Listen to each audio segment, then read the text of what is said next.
Hi guys, welcome to class 8th social science book. So आज हम chapter 2 पढ़ेंगे जिसका नाम है land, soil, water, natural vegetation and wildlife resources. तो हमें पता है कि बहुत सारे हमारे अर्थ पे फिजिकल फीचर्स हैं जैसे land, water, natural vegetation, animals. तो ये सब एक दूसरे से डिफर करते हैं। ओके, सो एक दूसरे से अलग हैं किस बेसिस पे? On the basis of availability of resources. Okay, so the availability of resources is the main reason why places differ from each other.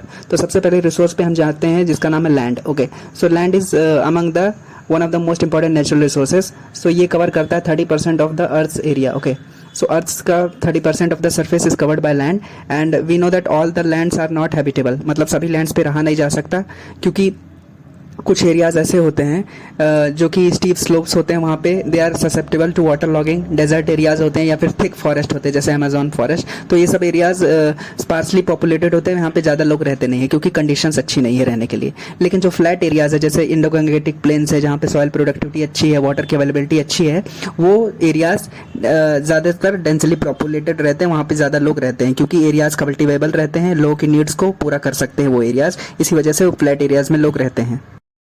Next हम जानेंगे लैंड यूज़ किसे कहते हैं। तो जैसे कि हम जानते हैं कि लैंड बहुत सारी पर्पसेस के लिए यूज़ किया जा सकता है। जैसे कि सेम लैंड को आप माइनिंग के लिए यूज़ कर सकते हो, एग्रीकल्चर पर्पस के लिए यूज़ कर सकते हो, खेती करने के लिए, या फिर वहाँ पे लैंड्स पे रोड बना सकते हो, घर बना सकते हो, इंडस्ट्रीज सेटअप कर सकते हो। तो अलग अलग लैंड के यूजेस हैं। Okay, so this is called as land use. मतलब लैंड को हम अलग अलग पर्पसेस के लिए यूज़ कर सकते हैं, इसी को लैंड यूज़ कहा जाता है। Okay, so the land is used for various purposes. Okay, so land का यूज़ अफेक्टेड होगा बहुत सारे फैक्टर से। मतलब कोई भी लैंड है आपको किसी भी पर्पस के लिए यूज़ नहीं कर सकते।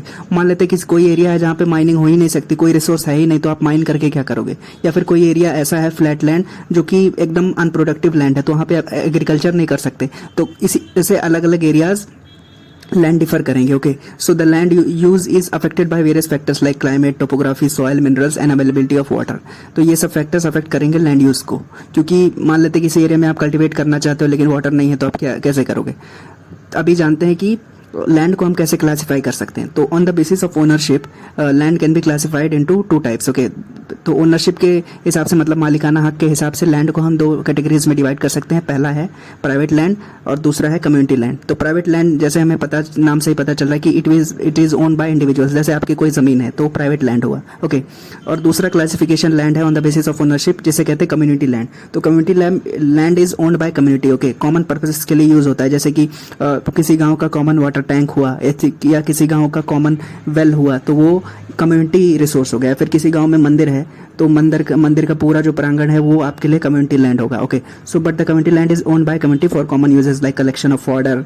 मान लेते कोई एरिया है जहाँ पे मतलब गांव का कोई एरिया है जो कम्युनिटी लैंड है, किसी का उस पर मालिकाना हक नहीं, वहाँ पे गाय भैंस लोग चराते हैं और मतलब ये कलेक्शन ऑफ वाटर के लिए इस्तेमाल होता है, या फिर ग्रेजिंग के लिए इस्तेमाल करते हैं एनिमल्स, या फिर वहाँ पे कोई पेड़ वगैरह है तो फ्रूट्स, नट्स, मेडिसिनल हर्ब्स, तो ये सब कम्युनिटी लैंड के में आएंगे क्योंकि उस पे सबका अधिकार रहता है, किसी एक पर्सन का अधिकार नहीं रहता। Okay, so these community lands are therefore called as common property resources, क्योंकि ये सब लोगों के बीच में कॉमन रहता है। ओके, नेक्स्ट हम पढ़ेंगे कंजर्वेशन ऑफ लैंड रिसोर्स। तो लैंड को कंजर्व करने की क्यों जरूरत पड़ी? क्योंकि हम जानते हैं कि हमारी पॉपुलेशन दिन ब दिन बढ़ती जा रही है, इस वजह से लोगों की डिमांड बढ़ती जा रही है। Demand for oil, demand for would, furniture के लिए डिमांड, फॉर रबर और चीज़ें बनाने के लिए डिमांड, फॉर पेपर, इन सब चीज़ों की डिमांड बढ़ रही है। तो इन सब डिमांड्स को आप कैसे पूरा करेंगे? जब लैंड को आप बचाए रहेंगे, सेव करके रखेंगे या फिर अच्छे से इस्तेमाल करेंगे, उसका लैंड यूज अच्छे से करेंगे। लेकिन हम क्या कर रहे हैं कि हम देख रहे हैं कि बहुत ज़्यादा रैपिड डिस्ट्रक्शन ऑफ फॉरेस्ट हो रहा है, रोड बनाने के लिए, बिल्डिंग्स बनाने के लिए, इंडस्ट्रीज बनाने के लिए, या फिर एक्सटेंसिव यूज ऑफ फर्टिलाइजर्स हो रहा है जिससे सॉइल डिग्रेड हो रहा है, सॉइल की प्रोडक्टिविटी घट रही है, सॉइल पॉल्यूशन हो रहा है, डिस्ट्रक्शन ऑफ एरेबल लैंड हो रहा है। तो इन सब वजह से हमको जानना है कि लैंड स्पॉइल हो रहा है और उसके डिस्ट्रक्शन को हमें रोकना होगा, और इसको रोकने के लिए हमें एफोरेस्टेशन पे फोकस करना होगा, प्लांटिंग करनी होगी, लैंड रिक्लेमेशन करना होगा, जो लैंड पॉल्यूट हो गए हैं उसको वापस से रिकवर करना होगा। नेचुरल फर्टिलाइजर्स का इस्तेमाल, जैसे काउडंग वगैरह यूज़ कर सकते हैं आप सॉइल की प्रोडक्टिविटी को रीगेन करने के लिए, या फिर ओवर ग्रेजिंग पे चेक कर सकते हैं कि ज़्यादा ओवर ग्रेजिंग ना हो किसी एरिया में, जो एरिया अच्छा मतलब ग्रीनरी वाला है। साथ ही साथ लिमिटेड यूज़ ऑफ फर्टिलाइजर और पेस्टिसाइड करें ताकि आपका लैंड डिग्रेड ना हो, सॉइल की प्रोडक्टिविटी बनी रहे और आपके हेल्थ को भी अफेक्ट ना करे वो फर्टिलाइजर्स। क्योंकि हम जानते हैं कि बहुत ज़्यादा डिस्ट्रक्शन ऑफ फॉरेस्ट करेंगे तो उससे फ्लड्स आएंगे, लैंडस्लाइड्स और ज़्यादा आएंगे और ड्रॉट लाइक सिचुएशंस आएंगी। क्योंकि जैसे हम जानते हैं कि सूखा क्यों पड़ेगा, कि मतलब जब बारिश नहीं होगी, तो जैसा कि हम जानते हैं कि ट्रीज ब्रिंग रेन ऑल्सो, तो इसी वजह से डिस्ट्रक्शन ऑफ फॉरेस्ट नहीं करना चाहिए, बचा के रखना चाहिए। और ये भी हम जानते हैं कि रूट्स ऑफ ट्रीज जो हैं, जो पेड़ की जड़ें हैं वो सॉइल को होल्ड करके रखती हैं, ताकि कभी बाढ़ वगैरह आए तो सॉइल प्रिवेंट हुआ रहे और सॉइल का इरोजन ना हो, सॉइल इरोड ना हो। क्योंकि अगर टॉप सॉइल इरोड हो जाएगी तो लैंड की प्रोडक्टिविटी खत्म हो जाएगी और उस पर पेड़ पौधे अच्छे क्रॉप्स को नहीं हो पाएंगे। इसी वजह से ज़रूरी है कि हम एफॉरेस्टेशन बना के रखें, ट्रीज का डिस्ट्रक्शन कम से कम करें, ताकि सॉइल की प्रोडक्टिविटी बनी रहे, सॉइल का इरोजन ना हो। साथ ही साथ, और क्योंकि पेड़ से हमें फूड्स और मेडिसिन भी मिलती हैं, इसी वजह से एफॉरेस्टेशन करना जरूरी है और पेड़ को काटना हमें कम करना होगा या लिमिट करना होगा, लिमिटेड यूज़ के लिए करना होगा। नेक्स्ट नेचुरल रिसोर्स जिसके बारे में हम बात करेंगे, जिसका नाम है सॉइल। ओके, तो सॉइल किसे कहा जाता है? जैसा लैंड है ना, तो लैंड के ऊपर का जो पार्ट है, जो thin layer of grainy substance covering the surface of the earth is called as soil. तो लैंड एक टोटल एरिया है, उसके ऊपर जो thin layer, upper thin layer रहेगा ग्रेनी सब्सटेंस का covering the surface of the earth, उसे हम सॉइल कहते हैं। ओके, तो सॉइल को बनने के लिए हजारों साल लगते हैं एक पिंच ऑफ सॉइल बनने के लिए। ओके, इसी वजह से सॉइल को प्रोटेक्ट करना भी जरूरी है। ओके, तो soil is made up of organic matter, जैसे हम जानते हैं लिविंग या ये जो बायोटिक ऑर्गेनिजम्स हैं उसके डेड या डिकेड मैटर से ऑर्गेनिक मैटर बनता है। ओके, तो soil is made up of organic matter, minerals and weathered rocks. तो ये सब सॉइल का कंपोजिशन है। और सॉइल के बहुत सारे लेयर्स होते हैं, जैसे टॉप सॉइल, सब सॉइल, बॉटम सॉइल। तो जो टॉप सॉइल होता है ना, so it consist of humus, वही अगेन जो ऑर्गेनिक मैटर है डेड प्लांट्स और एनिमल्स का, और वेजिटेशन। ये टॉप सॉइल का कंपोजिशन है। मतलब टॉप सॉइल में जनरली ह्यूमस रहता है या वेजिटेशन होती है, जैसे हम देख पाते हैं। और उसके नीचे का लेयर होता है जिसे हम नहीं देख पाते, उसे सब सॉइल कहते हैं। वो भी सॉइल का दूसरा लेयर है।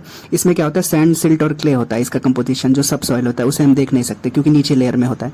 और उसके नीचे होता है layer below the sub soil is called as weathered rock material. मतलब उसके अंदर रॉक मटेरियल होता है बेसिकली, जो कि वेदर्ड होता है, टूटे फॉर्म में रहता है। और उसके भी नीचे हम जाएंगे तो अनवेदर्ड रॉक रहेगा, पेरेंट रॉक जिसे कहते हैं, जिससे वो सॉइल बना है, वो अनवेदर्ड रहेगा, रॉकी फॉर्म में रहेगा। ओके, अभी जानते हैं कि what are the factors for soil formation. तो सॉइल फॉर्मेशन के लिए बहुत सारे फैक्टर्स का इस्तेमाल होता है, जैसे कि पेरेंट रॉक नहीं रहेगा तो सॉइल बनेगी ही नहीं। क्लाइमेट की जरूरत पड़ेगी, रेन की जरूरत पड़ेगी, टेम्परेचर की भी जरूरत पड़ेगी, टाइम की जरूरत पड़ेगी, रिलीफ फीचर्स की जरूरत पड़ेगी, और फ्लोरा फोना और माइक्रो ऑर्गेनिजम्स की भी जरूरत पड़ेगी सॉइल के फॉर्मेशन के लिए। क्योंकि ये सब सॉइल फॉर्मेशन के फैक्टर्स है ना, तो ये कैसे कैसे मदद करते हैं सॉइल फॉर्मेशन में। जैसे पेरेंट रॉक है तो पेरेंट रॉक की वजह से सॉइल को कलर और टेक्सचर मिलता है। क्लाइमेट की वजह से सॉइल को टेम्परेचर और rain determine the weathering of the soil. Okay, time determines the thickness of the soil profile. जो रिलीफ फीचर्स हैं, एल्टीट्यूड और slope determine the accumulation of soil. Okay, और माइक्रोब्स जो फ्लोरा फोना, प्लांट्स और animals determine करते हैं rate of humus formation in the soil. मतलब organic material soil के अंदर कितना है। तो ये सारे फैक्टर्स हैं जो सॉइल फॉर्मेशन के लिए जरूरत भी हैं, और इन सब में मैंने बता दिया कि ये सब फैक्टर्स कैसे सॉइल फॉर्मेशन में मदद करते हैं। जैसे पेरेंट रॉक से कलर आता है, और रिलीफ फीचर्स, एल्टीट्यूड वगैरह से सॉइल का एक्यूमुलेशन पता चलता है, और फ्लोरा फोना और माइक्रोब से सॉइल में ह्यूमस फॉर्मेशन अच्छा होता है। ओके, तो ये सारे फैक्टर्स हैं सॉइल फॉर्मेशन के लिए।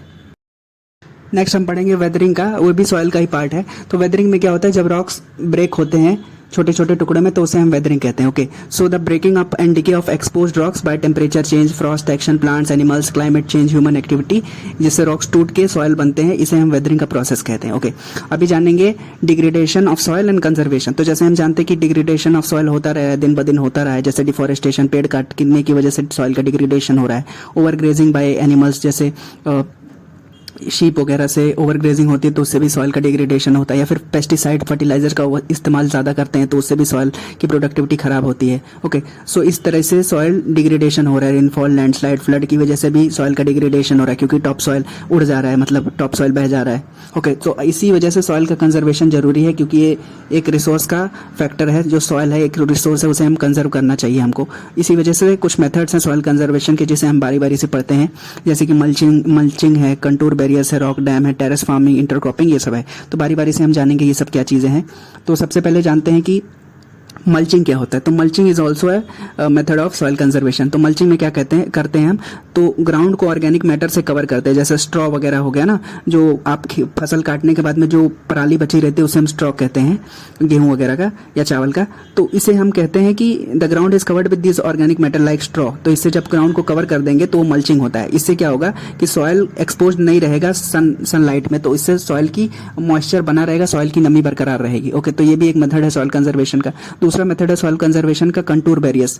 तो कंटूर बैरियर्स में आप क्या करते हैं, एक तरीके से stone, grass, soil, they are used to build barriers along the contours. मतलब हाइट वगैरह के हम डिफरेंशिएशन को कंटूर्स कहते हैं। मतलब कोई एरिया जिस पे हाइट के बेसिस पे हम जब देखते हैं तो उसे कंटूर कहते हैं। ओके, तो कंटूर बैरियर्स के इस्तेमाल से भी आप सॉइल को प्रोटेक्ट कर सकते हैं। जैसे स्टोन लगा दिया, ग्रास उगा दिया, सॉइल लगा दिया एक्स्ट्रा, वो बैरियर के रूप में काम करेगा। या फिर trenches are made in front of the barriers to collect water. तो इससे क्या होगा, सॉइल कंजर्व हुई रहेगी, सॉइल बहेगी नहीं। ओके, तीसरा मेथड ऑफ सॉइल कंजर्वेशन है रॉक डैम्स। रॉक डैम जैसे नाम से पता चल रहा है कि जैसे रॉकी सब्सटेंस, पत्थर वगैरह हम लगा देंगे, they are piled to slow down the water speed. This also prevents gully formation, जैसे गड्ढा वगैरह नहीं पड़ेगा और सॉइल लॉस बचा रहेगा। Okay, next method of soil conservation जो हम पढ़ेंगे उसे कहते हैं टेरेस फार्मिंग। तो टेरेस फार्मिंग आपने पढ़ा होगा कि the farming done by cutting steps in hills is called as terrace farming. Okay, so hills में आप कल्टीवेशन कैसे करेंगे, तो ऐसे करेंगे कि आप हिल्स को ऐसे सीढ़ियों के फॉर्म में कट कर दें जिससे पानी के बहाव से पूरा सॉइल, टॉप सॉइल बहे ना। ओके, तो उसे टेरेस फार्मिंग कहते हैं। एक आप दूर से देखेंगे वो अपर व्यू से तो वो एक लगेगा कि सीढ़ियां हैं, लेकिन वो एक्चुअल में वो कल्टीवेशन करने के काम आती है उस मेथड से। टेरेस फार्मिंग अगर आप करते हैं to prevent surface run off, मतलब पानी से बहे नहीं, इरोजन हो नहीं सॉइल का। अभी next method of soil conservation intercropping. Intercropping जैसे नाम से समझ में आ रहा है, अलग अलग क्रॉप्स एक साथ ग्रो करेंगे। Okay, so different crops are grown in alternate rows. Alternate rows में मतलब एक पहले रो में पहला क्रॉप, दूसरे रो में दूसरा टाइप का क्रॉप, तीसरे रो में फिर पहला क्रॉप। तो इससे क्या होगा कि different crops are sown at different times. इसी वजह से जब उनका हार्वेस्टिंग भी अलग अलग टाइम पे होगा उन सब, क्योंकि क्रॉप्स हम लोग अल्टरनेट इंटरक्रॉपिंग कर रहे हैं तो अलग अलग टाइम पे जब आप उसकी सोइंग कर रहे हैं, बुआई कर रहे हैं, तो अलग अलग टाइम पे कटाई भी करेंगे। तो इससे क्या होगा कि जब बारिश से या फिर आप जब इरिगेशन करेंगे तो जो अल्टरनेट जो क्रॉप्स है ना, मान लेते किसी अल्टरनेट जो क्रॉप्स है उसको बचाए रखेंगे, सॉइल को बहने से मदद मतलब रोकेंगे। ओके, सो इस वजह से इंटरक्रॉपिंग किया जाता है। तीसरा अगला मेथड है सॉइल कंजर्वेशन का, जिसे कहते हैं कंटूर प्लोइंग। ओके, तो इसमें क्या आता है कि हम प्लाउइंग करते हैं, जैसे हल जोतना कहते हैं, तो प्लाउइंग हम करते हैं they are done parallel to the contour. मतलब जिस तरीके से हाइट है उसी के पैरेलल में हिली एरिया में हम प्लाउइंग करते हैं ताकि एक नेचुरल बैरियर बना रहे और वाटर लॉस का प्रिवेंशन हो और वाटर लॉस कम से कम हो। ओके, नेक्स्ट हम जानेंगे मेथड ऑफ सॉइल कंजर्वेशन जिसे कहते हैं शेल्टर बेल्ट्स। तो शेल्टर बेल्ट्स आप कैसे इस्तेमाल करेंगे, जैसे ड्राई रीजन्स में आप कोई पर्टिकुलर जैसे क्रॉप है और उसके आजू बाजू आप रोज ऑफ ट्रीज लगा देंगे जो विंड स्पीड को कंट्रोल करेगा। जब आप रोज ऑफ ट्रीज लगा देंगे तो वो शेल्टर बेल्ट का काम करेगा और टॉप सॉइल को प्रोटेक्ट करेगा, क्योंकि विंड स्पीड से कोई ऐसा सॉइल उखड़ेगी नहीं, मिट्टी उखड़ेगी नहीं। तो इस वजह से भी आप क्रॉप्स का प्रिवेंशन कर सकते हैं, सॉइल का प्रिवेंशन कर सकते हैं, टॉप सॉइल का। ओके, क्योंकि टॉप सॉइल प्रोटेक्टिव होता है। नेक्स्ट रिसोर्स जिसके बारे में हम आज पढ़ेंगे उसका नाम है वाटर। ओके, सो वाटर जैसे हम जानते हैं कि रिन्यूएबल रिसोर्स है, मतलब it can be used again and again. मतलब इसका मतलब ये नहीं है कि जैसे अर्थ का 70% वाटर है। ओके, लेकिन ये भी हम जानते हैं कि सारा पानी ड्रिंकेबल नहीं है, क्योंकि जो फ्रेश वाटर हमारे देश में जो रिसोर्सेज हैं उसकी या अर्थ में उसकी वो लिमिटेड अमाउंट में प्रेजेंट है। भले ही सॉल्टी वाटर पूरे ओशियंस और सीज में प्रेजेंट है, लेकिन जो फ्रेश वाटर है उसकी अवेलेबिलिटी बहुत कम है। इसी वजह से हमको वाटर को कंजर्व करना है। तो water from the seas and oceans is salty, जैसे हम जानते हैं कि and it can not be consumed directly, और इसको अगर आप प्यूरिफाई भी करेंगे तो उसमें भी बहुत ज़्यादा कॉस्ट लगेगा, तो ये भी एक अच्छा मेजर नहीं है। ओके, और फ्रेश वाटर जैसे हम जानते हैं वो हमारे रीच में नहीं है, मतलब सारे फ्रेश वाटर के सोर्सेज हमारे रीच में नहीं है। जैसे आइस कैप्स नॉर्थ और साउथ पोल में वो, या फिर ग्लेशियर्स में जो पानी है वो हमारे डायरेक्टली एक्सेस नहीं कर सकते ना।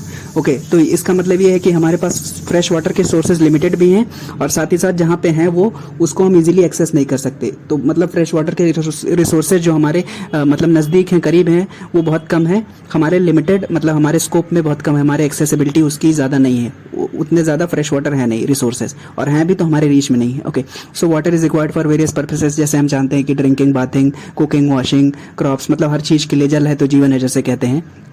तो इसमें भी प्रॉब्लम्स हो रहे हैं। ओके, तो प्रॉब्लम्स ऑफ वाटर अवेलेबिलिटी कैसे हो रही है, तो बहुत सारे रीजन्स है, जैसे कि आप मिडिल ईस्ट देख लेते हैं, ईरान, इराक वाला एरिया, या फिर अफ्रीका का बहुत सारा रीजन, ऑस्ट्रेलिया या फिर नॉर्थ वेस्ट मैक्सिको। तो वहाँ पे पानी की किल्लत है। हमारे देश में भी पानी की किल्लत है, लेकिन वो भी धीरे धीरे देखने में आएगी। शहरों में तो पानी है ही नहीं, अलग अलग सोर्सेज से आता है, नदियों से दूर दूर से आता है। Okay, so the water shortage can be caused by excessive use and wastage of fresh water.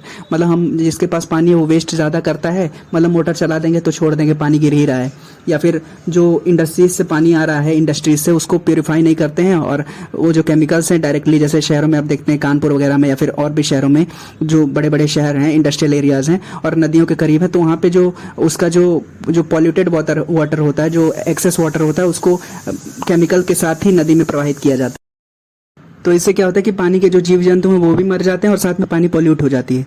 तो इसकी वजह से कंजर्वेशन ऑफ वाटर रिसोर्सेज की बहुत ज़रूरत है।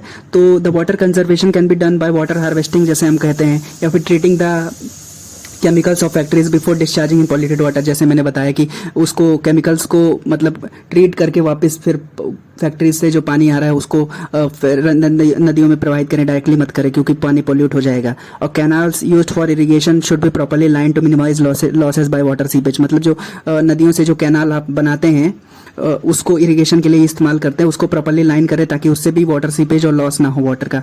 और ड्राई रीजन्स में हम ड्रिप इरिगेशन का इस्तेमाल कर सकते हैं, जैसे बूंद बूंद से पानी गिरता है ना उसमें खेतों में, तो उससे भी वाटर लॉस की कमी होगी, वाटर लॉस ज़्यादा नहीं होगा। नेक्स्ट हम जानेंगे वाटर हार्वेस्टिंग किसे कहते हैं।